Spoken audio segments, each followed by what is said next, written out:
Hey guys, Brian Goes Blue. And Coco too. Backing up with another movie trip review for you today.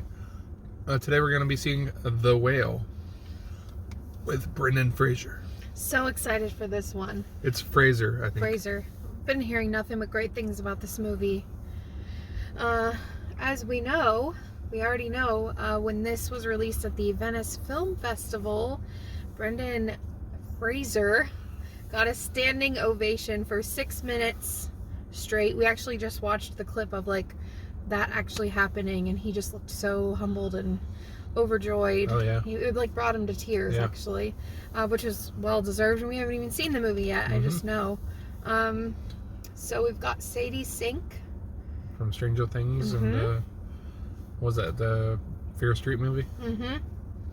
Yep, and the Taylor Swift All Too Well. Oh yeah, that little music video. Movie. Talk a little bit about the director, because you know more about him. You were saying he's kind of got some wild. Well, it's Darren Aronofsky who directed it, and he did Requiem for a Dream. This movie, before Requiem for a Dream, I never saw, called Pi. I always heard it was good. It's a black and white film. The Wrestler, which is awesome with Mickey Rourke, that was like his comeback role. So he's good with like these actor comebacks pretty much. And Black Swan.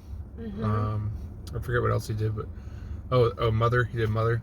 Okay. But he's a very like I don't know, risque maybe. But risque. I don't know. His movies are really like they go for it. Like it's crazy.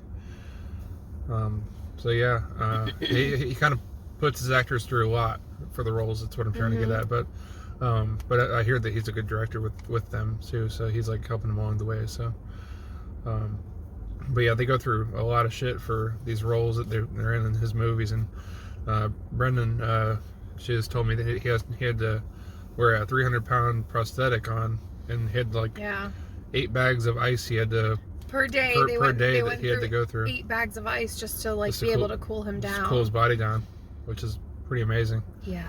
But yeah, I don't doubt that this movie's gonna be awesome. It's gonna be a emotional roller coaster, I'm sure. Yeah. We might tear up. Good thing we brought tissues. Yeah, good thing. I'm gonna be honest right up front. I hadn't watched any videos of him. I didn't watch that video until just now. Yeah. You know how people like really go into the method acting, like people will gain weight or lose weight for a role? I honestly was not sure. Just from the looks of the photo and the trailer, I did not know if he really gained that much weight. So now knowing he had prosthetics, I mean, I'm sure he put on a little weight to kind of like... Yeah, he's put on weight in the last decade or so. Yeah. Oh, and speaking of that, another little fun fact, I actually did research this time because I was interested in it. It's no surprise to anyone that he's been off the grid for a while, but it's been 9 years, I think it was. Yeah, I think you said 2013. Yep.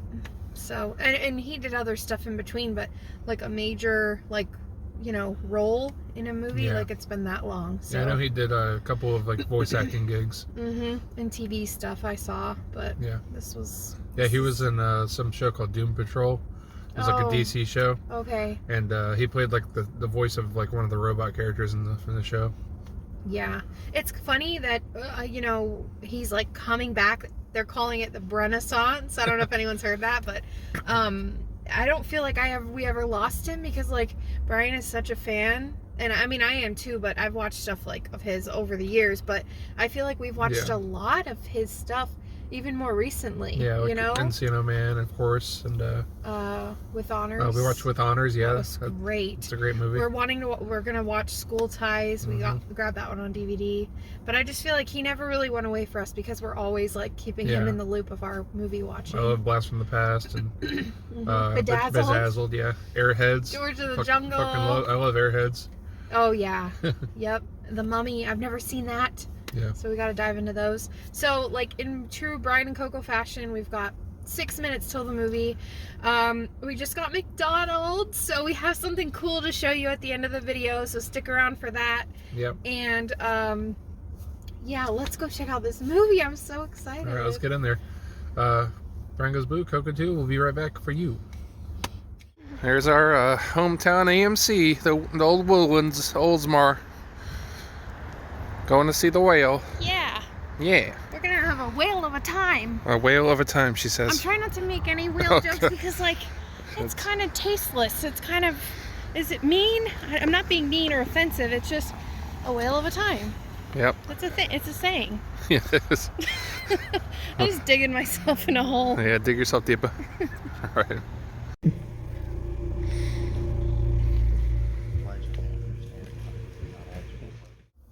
And we're back in the car. The whale. That was a very deep movie, and we were at a loss for words when we got out of the theater. Yeah, I'm still like speechless. I'm struggling with what to say. Yeah. Like I told him, I'm just gonna say whatever comes to my mind. Like I said to him, I was like, do you want me to go like surface level with this video or like deeper? And he said, whatever you feel. So surface right now. Wow. Wow. That was an amazing performance. That movie was just profound. I mean, first of all, his performance, like just him as an actor performing as this character was just I've never seen anything like it before. Yeah. It was so vulnerable. It was so honest. It was so real. And he mentions being honest a bunch of times in the film. And it was heartbreaking. There were just so many moments where it was like, I did it to Brian in the theater. I was like, like dagger through the heart. Just like heartbreaking lines and moments and things said, like exchanges between people. Like it's just, yeah. It's something else. Definitely a journey. Mm-hmm. Amazing performance by Sadie Sink. Oh yeah, she did great too. And so did that, I think, I don't know what her name was. Hong Chow, I think was her name. Oh yeah, she was in The Menu. What was her name? And we just saw her in another preview for an A24 film. Yeah. Another one coming out. She did great as well. Mm-hmm. So, as you know, like, we're not going to spoil the movie. There's a lot that couldn't be said about this. There's more that I want to talk about this movie that I can't say now because I don't want to spoil it. I hope we'll be able to have a further discussion about it. Maybe with other people or something, because there's just so much to unpack here. I mean, most of the movie takes place inside of his apartment, or I think it's an apartment. Yeah. And he lives on the second floor. And he's 600 pounds. Do they tell us he's 600 pounds? No, that's just what the description says. Okay, so like they do not in the movie. They don't say it in the movie. They don't say it in the movie. But he can barely he can't even really get up off the couch without a walker. Can't stand up for himself. He teaches these kids college English course, right? Online, and he won't even show us his camera. He says that his camera doesn't work because he's just embarrassed by himself. So it's just like a black screen with all his students around him. And I don't want to get too deep into spoiling the movie or anything. Yeah. There are things that you see. There isn't really anything like disturbing or like not gore. Like I hate saying gory because it's not a horror film. But you can imagine maybe the things that you might see in a movie like this. You do see things, but it's nothing like. It's nothing. I don't even know how to explain it. I guess grotesque would be the word. Right. Nothing. You know how people are squeamish with like blood and medical and hospital, like that kind of stuff. You know, people steer from that. There's not anything like that in this movie. No, there's not. Because I was wondering, what we might see. It is a very dark take on, the whole obesity in America thing. Is. It's very sad. It's a very big eye opener of a film, for sure. Yep. And I'm not trying to be funny. I promise you guys, I'm being completely authentic here because I'm almost in tears. I'm really not trying to be funny when I say this right now. But we always bring our snacks to the movies. We bring popcorn, we bring our drink, and we bring candy, right? We were snacking on our stuff through the previews, through the beginning of the movie, and at some point it just like stopped.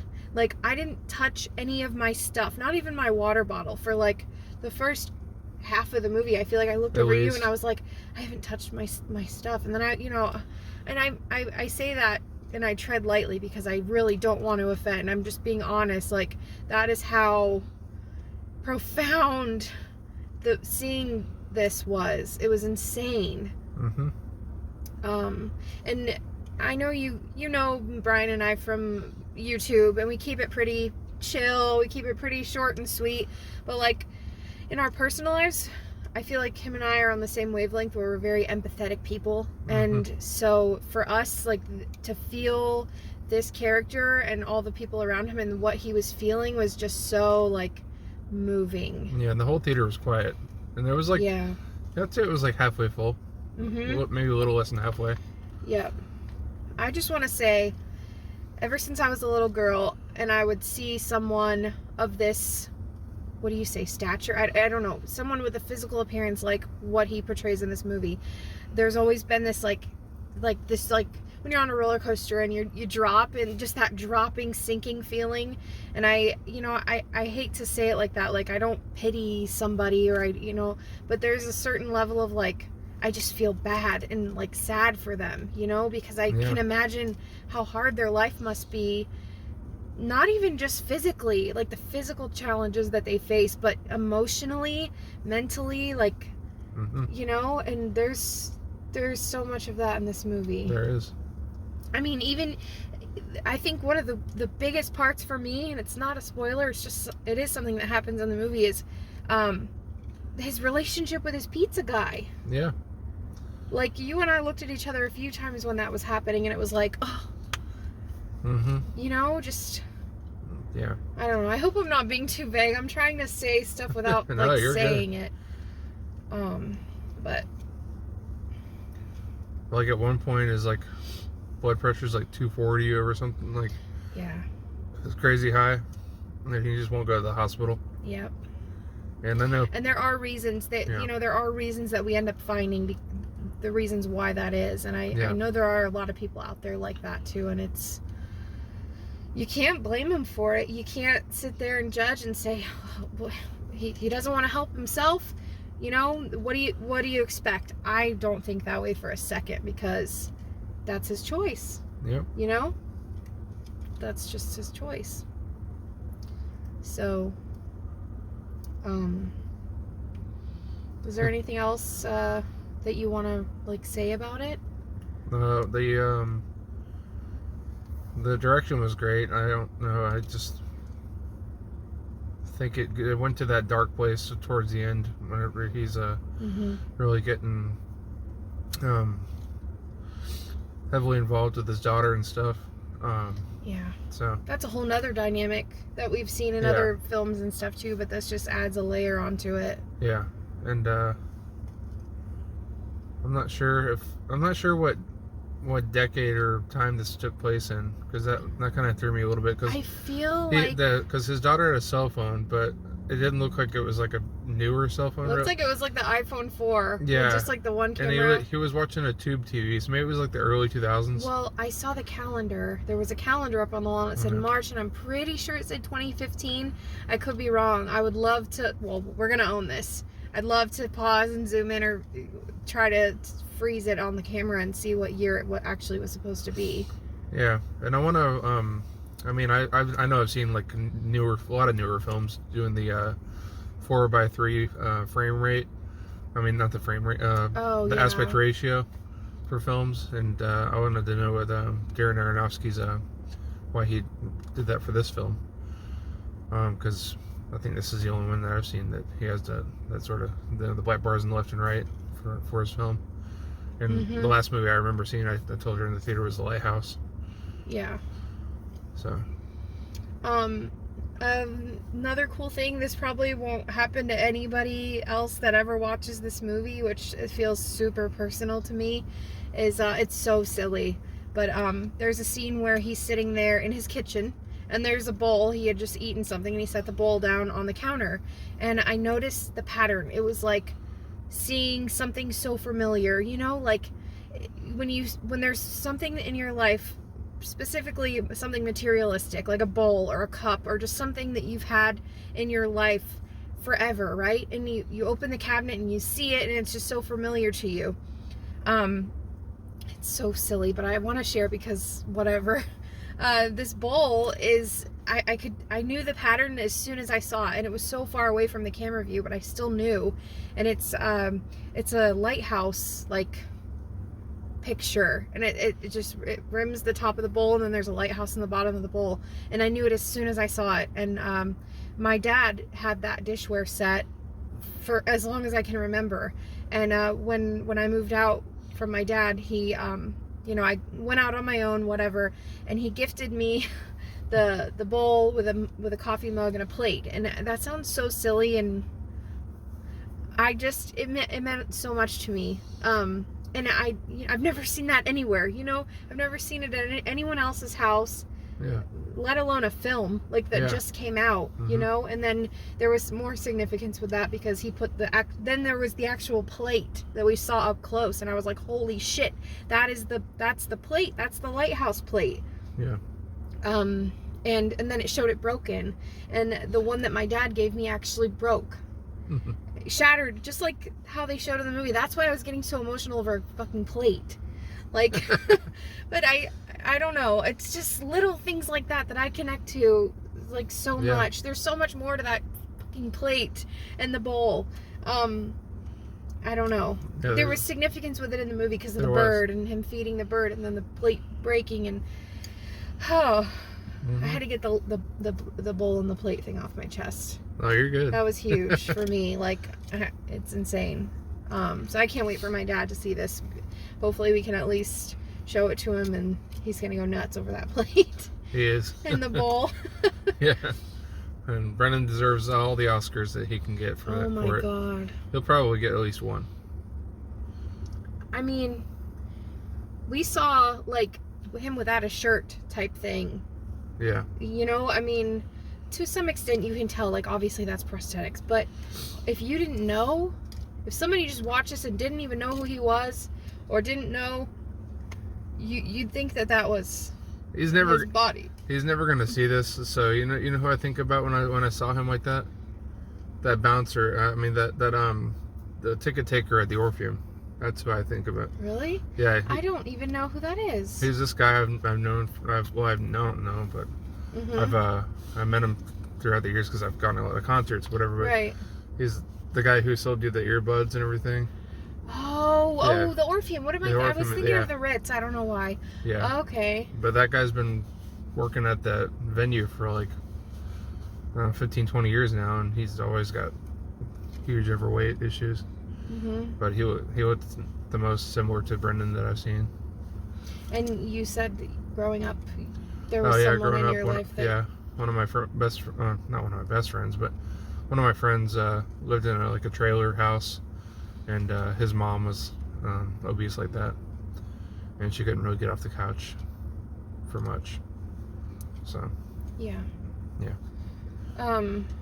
So that brings me into, if I don't get this off my chest, I'll feel inauthentic for this whole video. I just really will. I'm not going to get into details or anything too personal or specific, but I just got to say, because I know somebody's going to watch this and they're going to think I'm alone, because I go and watch this movie and I feel like that to some extent, and I'm alone. And I just want you to know you're not alone, because everybody to some extent, I'm almost crying.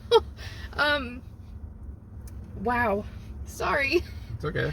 To some extent, feels like that, and this movie speaks to me personally for a lot of different reasons, but there's struggles with like we said, mentally, physically, emotionally, friendships, family, relationships. There's so much more to this movie than just this man being 600 pounds. You know what I mean? Yeah. And I feel like, I don't know, people get treated differently for looking the way that he looks or looking the way that they look, whether it's 600 pounds or 300 pounds or whatever. Society treats you differently. Oh, yeah. There's struggles. Just simple things like taking a shower. Yeah. Personal hygiene. Going to the restaurant. Yeah, there's a lot, okay? And I don't know. I guess what I want to say that I don't need to say, but I just want to say is my whole life I was a toothpick, right? Like I was tiny, and there were things that people would say that were hurtful then. And now I feel like I'm not that. That's all I'll really say about that. I'm not that. And then there's a whole other side of that where there's still things that people will say, and not even just other people, like the way that you feel about yourself. Yeah. I feel like if you're not average, then you're made fun of for being either too small, too big, whatever. But people are such bullies, and they don't even realize how bullied they are. Yeah. And I'm just sad. Am I saying that, like, I personally have to, like, use a wheelchair to get around or a walker to stand up? No, I'm not saying that at all, and I understand how there's such a huge difference. I'm just saying that I connected with this movie in such a way where I understand a lot of the struggles, or at least some of the struggles that he went through, and the way that this movie like portrayed that to make people feel a certain way, it resonated so much with me. Yeah. And that being said, we're coming into a new year. What does everyone have? Everyone has that resolution going into the new year. They're going to get healthy. They're going to exercise.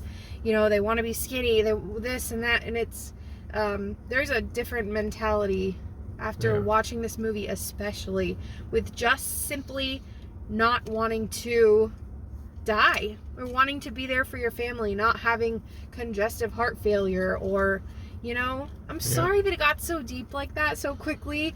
That was just like weighing so heavy on me, and I wanted to get it off my chest because good. I mean, there's no way that I'm the only person that feels that way. Yeah, well, if we're not being genuine, we're not being Brian Goes Blue and Coco too, so. We could have easily just said, yeah, really loved the movie. It was great.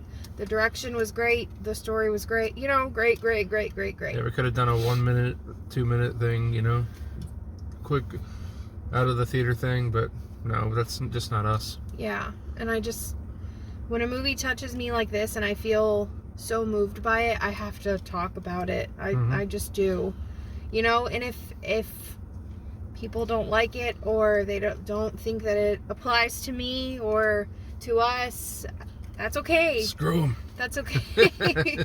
Because you don't know somebody's struggles. You don't know what's going on behind closed doors. And this movie captures that so great, because you are behind a closed door seeing the life of this man who is 600 pounds. And there's reasons for that. He didn't just... we're still rolling, and I'm going nuts here. You know, we do see him eating all the foods, and that whole binge eating and the mentality of that.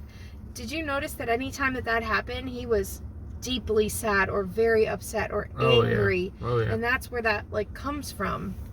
I don't know where I was going with that, but I don't know. Now we're getting a low battery powered signal on the phone. That's okay. I don't know. I really was going somewhere with that, and I kind of lost it, but ho. Wow. This movie's gonna stick with me forever. Yeah. I think everybody should see this movie. Yep. Because either you, or someone you know, or someone you love, or someone that you don't even know that you're going to pass in the grocery store has felt this way, or feels this way, or knows or loves somebody that is going through something like this. Whether it be the physical aspect of what he portrayed in this movie, or the relationship struggles with his daughter, you know, or grief. That's where I was going with it. With the binge eating and the sadness that came with a lot of, like, the eating. Like, people say, like, why don't you just eat less? So why don't you just count calories? Why don't you cut out bread? Stop eating sugar. It's so much deeper than that for some people. And I don't want to give any spoilers, but I will say that, like, grief is a huge it is part of it. So I'm gonna get off my soapbox. I I felt something with this and I wanted to speak on it. So I hope it was received well, and yeah. That's what I have to say about that. I don't usually get all into that, but yeah, I felt it was important. I'm gonna put this out there and then I'm gonna be done. If there's anything that you don't feel comfortable talking about in a public comment on YouTube, feel free to reach out to Brian or myself personally on Instagram. If you want to just talk about anything or whatever, anything we've talked about, if it spoke to you and you don't feel comfortable talking, in public, just send us a message. We'll we're listen. Here. We'll we're respond. friends.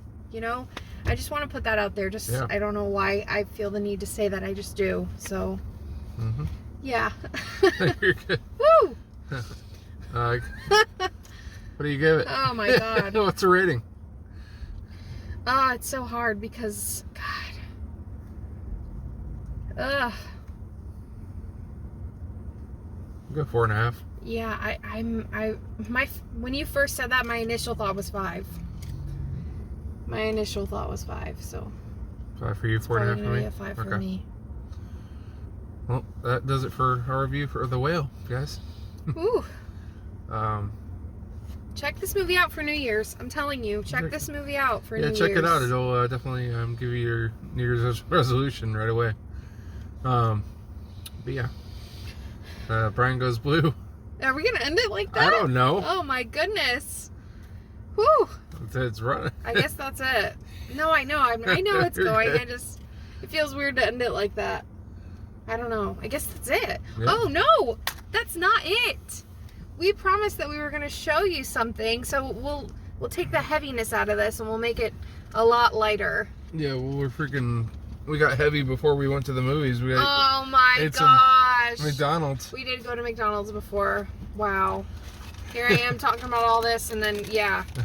So we went to McDonald's. Right now, if you didn't know, McDonald's is promoting Mario Brothers. The Super Mario Brothers movie. Okay, why 4 months in advance? I don't know.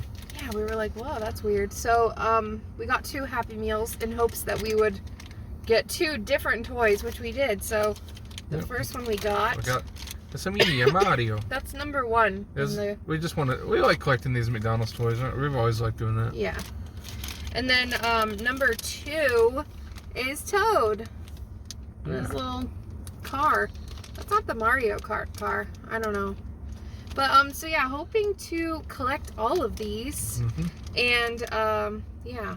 Is it totally crazy? I just did this whole rant. I cried about this movie, and then we're showing off our McDonald's. Happy Meal toys. It's all good. Perfect. So yeah, that's that. That's how we roll, I guess. Go check out McDonald's, or don't go eat there. Just go buy a Happy Meal toy if you're digging the Super Mario Bros. Yeah. Yeah. That's, I guess, is how we'll end So I guess that's it. Yeah, I guess that'll be it. Brian Goes Blue. Go too. Sign up, guys. Bye. Bye.